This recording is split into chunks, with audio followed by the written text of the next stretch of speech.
Hi friends, இன்றைக்கி தான் புதுசாக சமைக்கிற மாதிரி இருக்குது. ஒரு நாள் வெளியில் போயிட்டு வந்ததும் மாவு கம்மியாக இருந்தது. அரிசி மாவு கொஞ்சம், ரவை கொஞ்சம் சேர்த்து நல்லா ஊற வச்சு முருகலாக தோசை ஊற்றி தக்காளி, வெங்காயம், உளுத்தப்பருப்பு, கடலைப்பருப்பு, காஞ்ச மிளகாய் எல்லாத்தையும் வறுத்து கருவேப்பிலை, மல்லி இலை, புதினா இலையும் வறுத்து அரைச்சி சட்னி செஞ்சு கொடுத்தாச்சு.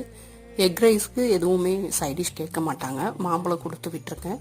நேற்று எல்லாரும் ஸ்நாக் வாங்கினாங்க, பக்கத்துலேயே விற்றுட்டு இருந்தது. ஒரு சில டைம் நம்ம குழந்தைங்களுக்கு எக்ஸ்கியூஸ் கொடுக்கலாம். எல்லோரும் இப்போ வாங்குறத பார்த்துட்டு அவங்களும் ஆசைப்பட்டாங்க. அதனால் இந்த ஹாட் பிஸ்கட்டும் இந்த ஸ்வீட்டும் வாங்கி கொடுத்தேன். நல்லெண்ணெய் சேர்த்து நல்லெண்ணெய் சூடேறினதும் கருவேப்பிலை பொரிய விட்டு வெங்காயம் சேர்த்து, வெங்காயத்துக்கு மட்டும் உப்பு சேர்த்துக்கிறேன். சாதத்தில் உப்பு சேர்த்து வடிச்சிருக்கேன். வெங்காயம் வதங்கினதுக்கப்புறம் கொஞ்சம் மஞ்சள் தூள் சேர்த்துக்கணும். எக்குக்கு கண்டிப்பாக மஞ்சள் சேர்த்தே ஆகணும். எக்கு சேர்த்து எக்குக்கு தேவையான அளவு மட்டும் உப்பு சேர்த்து, சில்லி ஃப்ளேக்ஸ் சேர்த்து, ரைஸை சேர்த்து, அதுக்கப்புறமா பெப்பர், கொஞ்சம் சோயா சாஸ் சேர்த்தா எக் ரைஸ் ரெடிங்க.